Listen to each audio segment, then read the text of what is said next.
Hey guys, today we're taking a look at a couple of GVM LED lights. Now they sent over a 520 LED and a 672 LED light. The 672 is just more dense with LEDs, but it's the same size light. The panels are about 10 inches.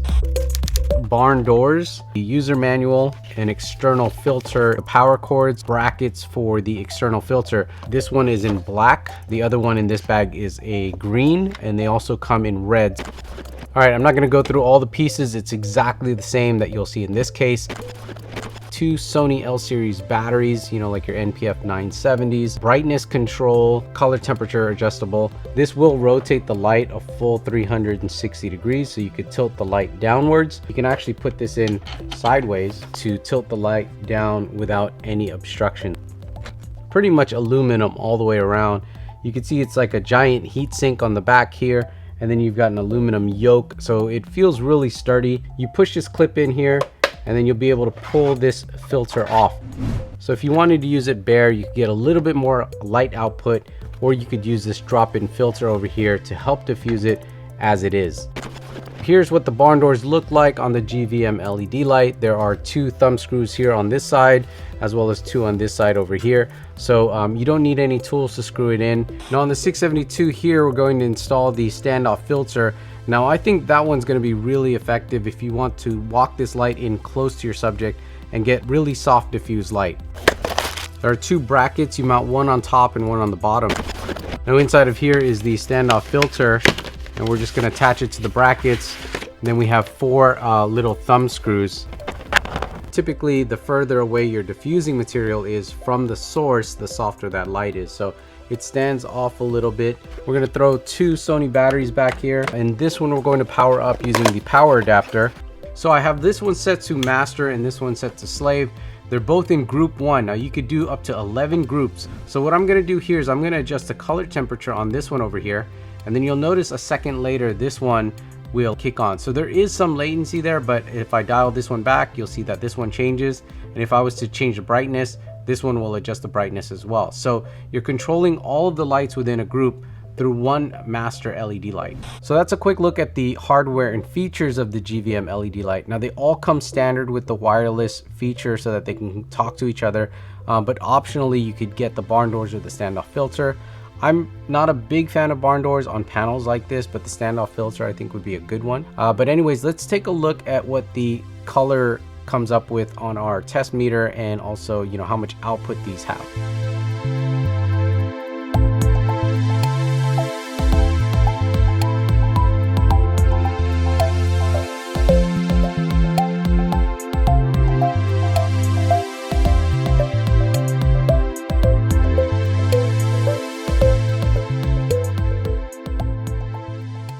Okay, so we're back after our test. We're using the Sensitech LED spectrometer. It's kind of an industry standard one. A lot of the big companies are using this, so we're able to kind of see if their specs are valid. We tested at 1 foot away, and we didn't test all of the bulbs. We only tested full daylight or full tungsten.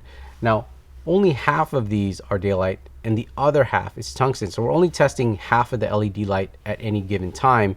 Unless we dial in between, then we're going to get brighter output. But I tested the daylight in tungsten. We're getting over 15,000 lux here and over 18,000 lux on the 672. So it looks in line to the specs that they have on their website and on Amazon. As far as CRI goes, the color rendering index, it's really good. Looks really, really good. You're getting 95, 97, 98. So it's very high, and the color reproduction is really good, basically. First off, the yoke is not a locking yoke. Now, it's not a big problem. It locks down well enough to hold the panel in place. I mean, if I smack this, it doesn't flip over very easily, but you could still grab it and you can adjust it. Just know that every time you adjust this light, it starts to loosen up and you got to clamp it back down. So it's not like a locking rosette. It's not like you're going to carry a lot of weight on here anyway. They only offer the offset filter and the barn doors, so not any additional weight that you have to worry about. It's not meant to carry any other type of softbox or anything like that. So the yoke is good enough. The offset filter and the barn door design, they don't work together. So you got to take the barn doors completely off, which is 4 thumb screws, before you put the filter on, and obviously vice versa. And then when you're packing up this filter, there are 2 brackets and 4 thumb screws that you have to take off before it can fit back in the case. So a little bit of extra work, a little bit of extra parts that you have to manage every time you set this up and break it down. Now they do power off of 2 Sony batteries, but there's no battery meter. So if you threw on a set of batteries, you come back to look at your light 20 minutes later, you kind of don't know how much time you have left. Now I use batteries that have meters built in, so it's not really a problem for me, but if you were just to throw on some batteries today that you didn't know when they were last charged up, you kind of don't know how much time you have left. So that could be something they need to work on to display battery voltage on the back here. Now the AC wall adapter, if you're planning on running for a long time, you got the AC wall adapter. You have to hang the brick. The cord is not long enough to hit the floor, so you got to add like a little tie strap. Not a big deal. I just added a tie strap here and hung that. Not much of a problem. And the wireless feature I think is great, but it works as groups. So when you control one light, those settings are replicated across all of the other lights. It makes sense if they're all in one place, but if you're building a 3-piece kit, you typically have a key light, a fill light, and maybe a hair rim light. Those are all usually different power settings. Color temperature, yeah, I could probably dial them all in at the same time. That's great. But brightness levels are typically different when you're setting up, like, say, a three-piece kit.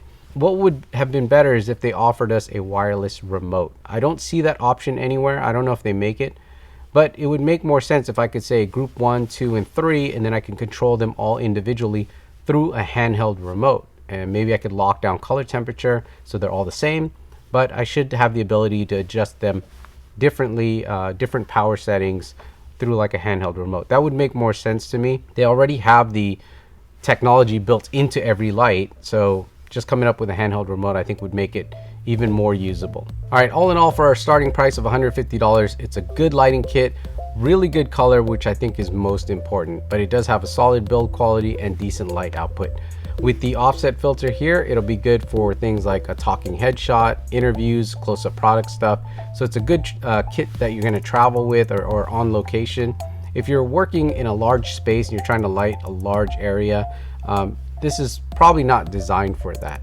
Now, there are some quirks to this. I brought them up. May or may not be a problem for some of you guys, but at least you know about them. If you guys have any questions or comments, you could leave them below this video. I'll also have a link to the product in the description below and post it also on my site, Cheesycam.com.